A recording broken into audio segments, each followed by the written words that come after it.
Welcome to Horseshoe Politics. Today is September 10th, 2020, and we'll be talking about in this video if the Democrats will be able to gain control over the Senate after the 2020 election. So, as of now, Republicans have a majority in the Senate during the day I'm recording this, which is September 10th, like I just said. So, it's a little less than 2 months before the 2020 election. So, Republicans are up by 7 seats officially, but 5 seats if you count the two independents. Republicans currently hold 53 seats in the Senate. Democrats officially hold 45, but if you count the two independents, Bernie Sanders from Vermont and Angus King from Maine, then that adds up to 47, and that's the number of that's the number of senators who officially caucus with the Democrats. So right now it's basically 53 to 47. So what Democrats need to do is they need to win 3 seats currently held by Republicans. So we're going to be talking about in this video how likely is it that happens, because right now Democrats are coming from behind. They have to come from behind because right now they're 3 seats down. So they have to win 3 seats currently held by Republicans. So let's talk about how likely that happens. So this is the current map of the Senate, but obviously not every Senate seat is up for re-election in 2020. Each Senate seat is up for re-election every 6 years, and during each Senate election, it's 33% of the Senate seats that are up for re-election. So this year, these are all the Senate seats up for re-election. A lot of these are pretty safe states one way or the other, so those won't really be the ones that determine whether Republicans or Democrats have control over the Senate. But there are a few swing states we should talk about. But before we talk about the swing states, let's fill in the safe states first. So we'll start with the Republican safe states. Louisiana, safe for Republicans. Same with Arkansas, Tennessee, Mississippi, and South Carolina. South Carolina, I'm a bit tempted to put likely just because the Democratic challengers raised notably a lot of money, but I still think Lindsey Graham will have a pretty easy time winning this seat. This is not at all unexpected. The Southeast, the Deep South as they call it, they are known for being heavily conservative, so I wouldn't be surprised if Republicans won all those seats. Georgia is a bit more liberal than the other states in the South, but I still think Republicans will win both of these seats. Even the special election, which is happening because Johnny Isakson resigned at the end of last year, which is currently held by Kelly Loeffler, who had that whole scandal at the beginning of this year. Even then, I still think Republicans will hold both of the seats in Georgia.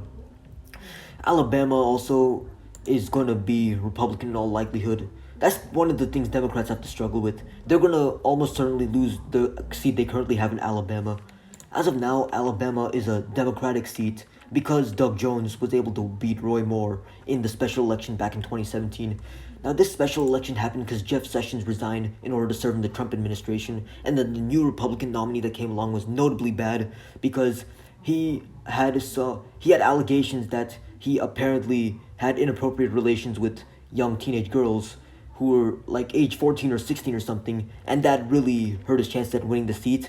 But even when a Democrat was running against a notably bad Republican, the Democrat barely came out on top, which just shows you how conservative of a state Alabama is. But since Tommy Tuberville isn't as nearly as bad, I still think Alabama's Senate seat will be an easy Republican win, even if the incumbent's Democrat. Okay, now that we've gotten the South out of the way, let's go to the West. Idaho, easy Republican win. Wyoming, South Dakota, Nebraska, Kansas, Oklahoma, all will be easy for Republicans. And Alaska.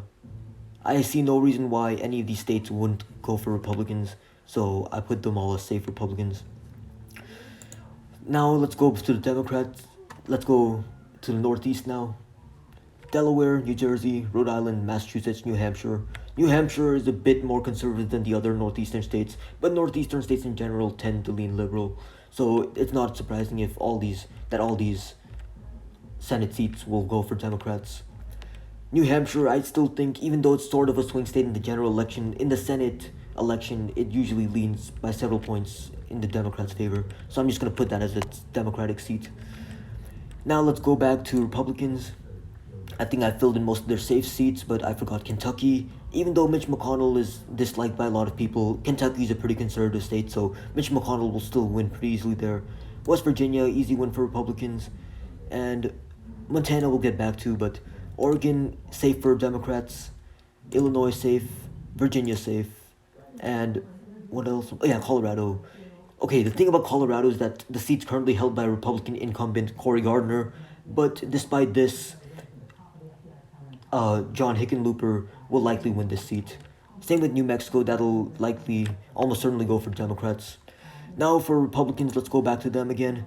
Texas, even though it's been leaning towards the left in recent years, I've made a video on that a few days ago, it'll still be a pretty easy win for Republicans. Iowa, even though it's been trending more and more towards the Democrats' favor in recent months, I'm still going to put that for the Republicans.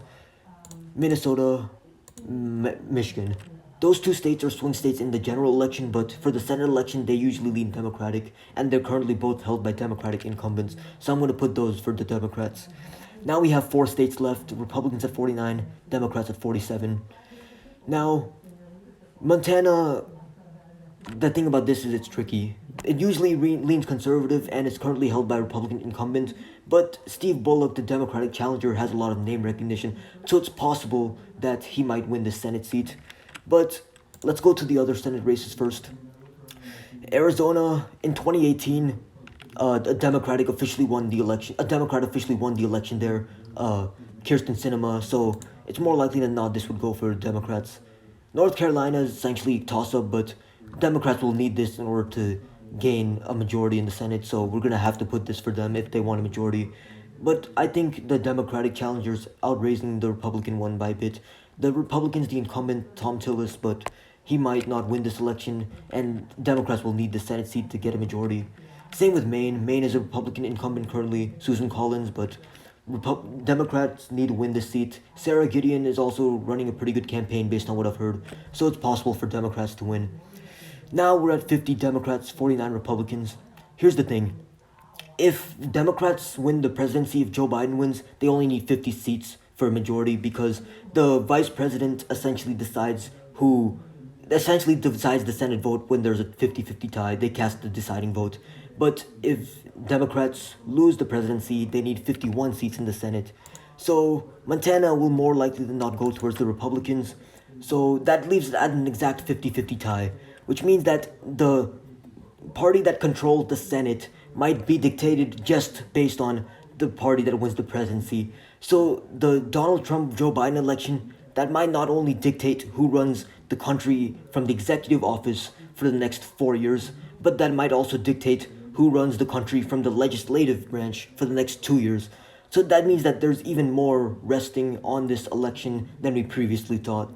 So this will be a really interesting election to see how it plays through because so much stuff has happened this year. So it's going to be a really important election. It's essentially going to be a referendum on the current leadership and how they've been handling all the different crises throughout this year. I think it'll be pretty interesting to watch. Anyway, I hope you enjoyed this video. I hope you tune in tomorrow. I'll see you guys tomorrow.